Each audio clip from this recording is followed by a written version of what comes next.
शंकराचार्य का जन्म वैशाख शुक्ल पंचमी को 788 ईस्वी में केरल में कालपी नामक ग्राम में हुआ। इनके पिता का नाम शिव गुरु भट्ट और माता का नाम विशिष्टा देवी था। दोनों ही पति पत्नी शिव की आराधना में लीन रहते थे। बहुत दिनों तक शिव की आराधना के परिणाम स्वरूप शिव गुरु को पुत्र रत्न प्राप्त हुआ। उसका नाम उन्होंने शंकर रखा। ब्राह्मणों की मान्यता के अनुसार इनके मस्तक पर चक्र का चिन्ह, ललाट पर नेत्र चिन्ह और स्कंध पर शूल चिन्ह थे। इसके कारण ब्राह्मणों ने इनके पिता को शंकर नाम बताया।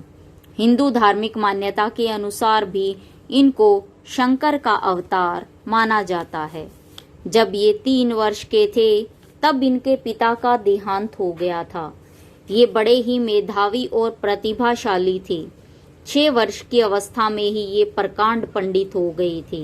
8 वर्ष की अवस्था में इन्होंने संन्यास ग्रहण किया। इन्होंने गोविंदनाथ से संन्यास ग्रहण किया था।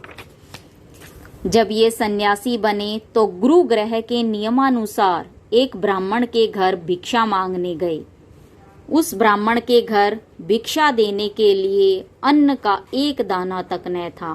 ब्राह्मण पत्नी ने उस बालक के हाथ पर एक आंवला रखा और रोते हुए अपनी विपन्नता का वर्णन किया।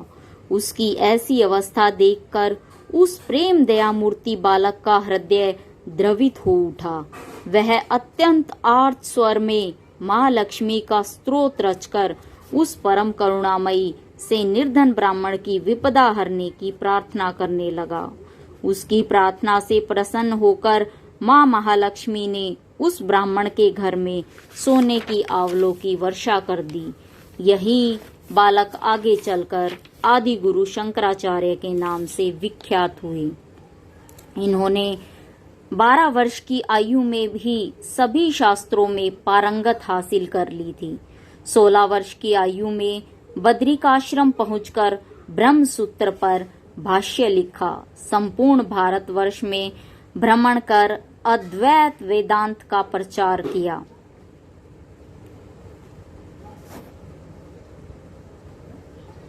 इन्होंने बौद्ध धर्म की मिथ्या को प्रमाणित किया और वैदिक धर्म को पुनर्जीवित किया। इनकी रचनाएं जिनमें भाष्य है वो कुछ प्रमुख इस प्रकार है: ईशावास्योपनिषद, केनोपनिषद, कंठोपनिषद, मुंडकोपनिषद। इनकी प्रमुख रचनाएं अन्य हैं विवेक चूड़ामणि, भवानी अष्टकम, दत्तात्रेय स्तोत्रम, साधन पंचकम। इन्होंने अद्वैतवाद का सिद्धांत दिया था और भारतवर्ष में 4 मठों की स्थापना की जो बहुत ही पवित्र माने जाते हैं: ज्योतिष पीठ बद्रिकाश्रम, श्रृंगेरी पीठ, द्वारिका शारदा पीठ, पुरी गोवर्धन पीठ। इनके अनुसार परमात्मा एक ही समय में सगुण और निर्गुण दोनों स्वरूपों में रहता है।